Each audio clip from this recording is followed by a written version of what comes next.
Yes సిరియాడ్స్ ఎండి Vivek speaking. యాడా ఎందుకు చేయండి? కంపెనీలకు జనాల్ని కంపెనీలకు పరిచయం చేసి ఓనర్స్ కి సిరుల పంట పండించడమే మా కంపెనీ లక్ష్యం. వచ్చే మండే కాంటాక్ట్ చేయండి. ఓకే. Good morning sir. ఈ అమ్మాయిని అర్జెంట్ గా పిలిపించండి. Okay sir. Shampoo ad shooting ఎంతవరకు వచ్చింది? రేపు సాయంత్రం లాగా అయిపోతుంది సార్. Very good.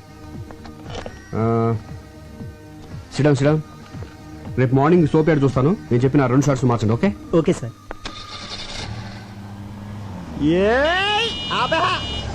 వీడెవడు ఇక్కడ ఆపాడు? ఒక్క 5 నిమిషాలు వెయిట్ చేయవే, ఆడి దగ్గర మొత్తం డబ్బులు లేకెత్తాను.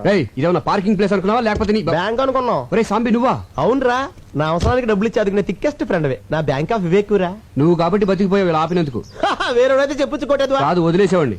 అది సరే, సడన్ గా ఊడిపడ్డావేంటి? అర్జెంట్ గా 15,000 కావాలరా. అంత కష్టమే వచ్చిందిరా నీకు? సుఖపడద్దామని. హాయ్. హమ్ని రే, నువ్వు బుక్ చేసుకుంటే నన్ను చూసుకొని కూడా నేను రా. నేను ఆల్రెడీ డ్యూటీ దీపా.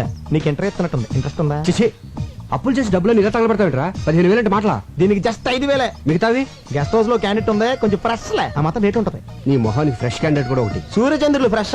ఒకళ్ళేమో పొద్దున వస్తారు, సాయంత్రం వెళ్ళిపోతారు. ఇంకోళ్ళేమో సాయంత్రం వస్తారు, పొద్దున వెళ్ళిపోతారు. మనం ఫ్రెష్ అనుకోవట్లా? అలాగే ఈ ఫీల్డ్ అందరినీ ఫ్రెష్ అనుకోవాలి, లేకపోతే రాణించలేము. చూసావా బెదర్ చాలా జిందాబాద్ చెప్పి ఎంకరేజ్ చేస్తున్నారా? ఎంకరేజ్ చేయడం కాదు, ఒకసారి అటు చూడు. ఏంట్రా ఈ ఆనందం? మీ కౌన్సిలర్ గారిని పదవి నుంచి పీకేశారా? కాబోయే చైర్మన్ పట్టుకుని ఏంటో మాటలు? నువ్వు ఆ నాయకుడిని అవమానిస్తున్నావు. ఆడు చుట్టూ లాగితే నలుగురు లేరు, మీదో గ్రూప్. ఆడు నాయకుడు ఇలా. వాడు మా నాయకుడు ఏంటి? ఎవరు డబ్బులు ఇస్తే ఆడే మా నాయకుడు. జిందాబాద్. ఒరే నువ్వు కూడా నాకు డబ్బులే, నేను కూడా నీకు జిందాబాద్ చెప్పా. నా దగ్గర లేవురా. ఒరే నా బాధ అర్థం చేసుకోరా. 15,000 కదా అడిగింది, పైగా పెద్ద యాడ్ కంపెనీకి వానరమే. రే, వేలకు వేలు జేబులో డబ్బులు పెట్టుకుని తిరుగుతారనుకున్నావా? చెక్కులు ఒప్పుకోరా. ఇంటికి రారా బాబు, ఇస్తాను. రే డబ్బులు రెడీగా ఉంచు, ఈ లోపు దీనికి బిర్యానీ ప్యాకెట్ ఇచ్చి పంపించేస్తాను.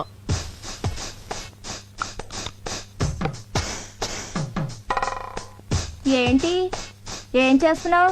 ముస్తాబవుతున్నాను. అమ్మగారు మీరా? ఈ క్రీములు పౌడర్లు ఎందుకు రాసుకుంటున్నావు? మా గాడి ఇంటికి వచ్చేసరికి ఆడది నీట్ గా స్వీట్ గా రెడీ అవ్వాలి కదమ్మా. ఓహో, వచ్చేది నా మగుడు, మధ్యలో నీ ముస్తాబేంటి?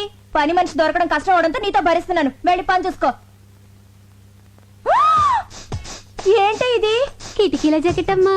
కిటికీలు, ఏసీలు, ఎయిర్ కూలర్లు, మగాళ్ళుండే ఇల్లే ఇది. చూడు, ఒళ్ళొంచి పనిచేయి, ఒళ్ళు కనపడేలా పనిచేయకు. వెళ్ళు. ఏవైనా నా జాగ్రత్తలో నేను ఉండాలి.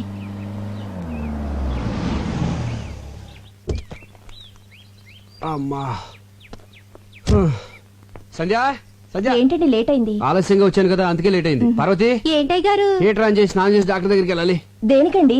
కారు గోతులో పడిందే, నడుము పట్టేసింది. మరి నూనె రాసి తోమ్మంటారా?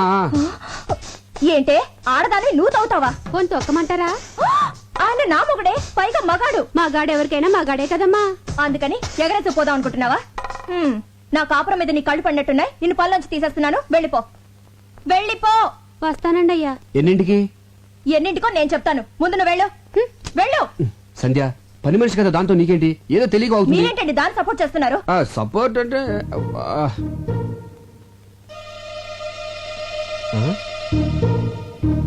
ఈ రేకులేంటి? గులాబీ రేకులు. ఎక్కడి నుంచి వచ్చాయి? గులాబీ పువ్వు నుంచి వచ్చినాయి. అది తెలుసు, మీ గుండెల మీదకి ఎక్కడి నుంచి వచ్చాయని. గుండెల మీద ఎలా చెప్పండి. ఇంత సడన్ గా అడిగితే అలాగే గుర్తెచ్చుకొని. ఆహా, గుర్తు తెచ్చుకోవాల్సిన అంత కథ ఉందన్నమాట. ఈ గ్యాప్ లో స్టోరీ అల్లేసి అబద్ధం చెప్పేద్దామని. ఇప్పుడు గుర్తొచ్చింది. ఇవి మన వార్డు కౌన్సిలర్ మీద వేసిన రేకులు. గాలికి ఎగురేసి నా మీద పడి దేవుడి మీద అలా నిలబడి చూస్తావు. చెప్పరా? 20,000 ఎత్తే కౌన్సిలర్ అని చెప్తే లేకపోతే అమ్మాయిని చెప్పేస్తా. 15,000 అని చెప్పావు. ప్రాబ్లం అమ్మాయి కదరా. ఎవరికి? ఇద్దరికేంటి? అదే చెల్లమ్మా, ఇద్దరం కలిసి ఆఫీస్ ఫైల్స్ మీద వర్క్ చేస్తా ఉంటే పక్క నుంచి కౌన్సిలర్ ఊరికి వెళ్ళింది. ఈ లోపు మీద గులాబ్ పూలు పడ్డాయి, నా మీద మల్లెపూలు పడ్డాయి. అమ్మని తేడా కొట్టేసింది. మరి ఇదేంటి పొట్లం కట్టినట్టుందే? నీకు కొంచెం ఫ్యామిలీ టైప్ కదా, కింద ఆడతాం ఎందుకు ఇంటికి వెళ్దామని. నీకు తెలుసు కదా చెల్లమ్మా, నాకు పువ్వులన్నా స్త్రీలన్నా చాలా గౌరవం. చూసారా భార్య మీద ఎంత ప్రేమ ఉందో. ఫాలో అవ్వండి. నేను చెప్తూనే ఉన్నానమ్మా, ఫాలో అవ్వలే పోతున్నాడు. అయినా పిల్లాన్ని ఇలా పొట్టంలా చూసుకోవడం అందరి వల్ల అవదమ్మా, అదొక ఆర్ట్. ఫాలో అవడం సరే, నీ అనుమానం తిరిందా? చెప్పిందెవరు? అన్నయ్య గారు. నా అనుమానం బళ్ళను బద్దలైపోయింది. అమ్మయ్యా, ఇక్కడైతే పర్లేదు కానీ. ఓకే. ఎంత కాస్ట్లీ క్లాత్ అయినా చిన్న సూదికి లోకువా. చిన్న బెజ్జంలో కూడా దూరే సూది తన బెజ్జంలోకి తాను దూరలేదు. ఆహా, చెల్లెమ్మది ఏం ఫిలాసఫీరా? నాకేం అర్థం కాలేదే. నాకు అర్థమైందేంటి? ఇలాంటి ఆణిముత్యాలు అర్థం చేసుకోవాలంటే సంసారంలో అన్నయ్య గారిలో ఓ స్ట్రేచర్ ఉండాలి. ఫాలో అవ్వండి. ఉండండి అన్నయ్య గారు, కాఫీ తీసుకొస్తాను. వద్దమ్మా, కాఫీ టీలు తాగితే మా ఆవిడ ఒప్పుకోదమ్మా. ఒక గ్లాస్ ఫ్రూట్ జ్యూస్ తీసుకురామ్మా. మీరే ఉన్నారు. అరే రే రే, ఇటువంటి ఎదవైడలు చాలా ఉన్నాయి నీ దగ్గర. లేకపోతే ఏంట్రా, ఒక చిన్న గులాబీ రేక్కి ఎంత గిలగిలాడిపోతావంటరా. నేను మా ఆవిడికి మా బెడ్రూమ్ లో వేరే అమ్మాయితో డైరెక్ట్ గా దొరికాను తెలుసా. అయ్య బాబోయ్, ఎలా మేనేజ్ చేసావురా? ఎలా అంటే సాంబు డార్లింగ్, నా దగ్గరికి వచ్చిన వాళ్ళు ఎవరు డబ్బులు వేస్ట్ అనుకోరు. కరెక్ట్, టైం వేస్ట్ అనుకుంటారు. Good joke. ఆ పార్టీ ఎవరు? అయ్య బాబోయ్, నా ఫ్యామిలీ పార్టీ. ఇదేంటి ఇలా సడన్ గా ఊరి నుంచి దిగొచ్చింది. ఇదిగో నువ్వు ఎవరికి కనపడకుండా సైలెంట్ గా ఇక్కడి నుంచి వెళ్ళిపోవా. ఏంటే ఊరి నుంచి ఇదేనా రావటం? ఎవరండి అమ్మాయి? అమ్మాయా? ఎవరే? అదిగోనండి ఆ అమ్మాయే. అమ్మాయి అంటే ఎక్కడ? అదిగోండి నల్ల కోటు తీసుకుంది. ఎక్కడే? అయ్యో వేసుకుంటుందండి నల్ల కోటు. ఏంటి ఇక్కడేనా? ఆ ఇక్కడే. ఏది?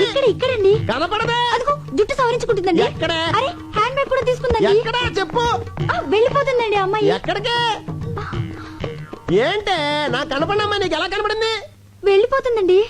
అంటే నాకు కనపడిన అమ్మాయి నీకు కనపడిందంటే నువ్వు నన్ను అనుమానిస్తున్నట్టుగా. మీకేం కనిపించడం లేదా? నువ్వు మారిపోయావే, మారిపోయావు. మరి ఆ అమ్మాయి? భ్రమే. మనసులో అనుమానం ఉంటే అన్ని అలాగే కనిపిస్తాయి. అసలు ఎప్పుడైనా నువ్వు అనుమానించాలని బిహేవ్ చేశానంటే అంతెందుకే సీత రాముని అనుమానించిందంటే, సావిత్రి జమిని గణేష్ అనుమానించిందంటే, శ్రీదేవి బోని కపూర్ అనుమానించిందంటే నువ్వు నన్ను అనుమానిస్తున్నావా? చిచ్చి చిచ్చి, పెళ్ళం అనుమానించిన మగుడు టీలో పట్ట ఏగలంటాడే. తెప్పే మంగళసూత్రాన్ని చచ్చిపోతాను నేను. అయ్యో అంత మాట అనకండి. వద్దు. నన్ను క్షమించండి. ఆ ఏమండి, మీకేమైనా విజిల్ వినిపించిందా? లేదు. నాకు వినిపించలేదండి. ఓహో రమండి.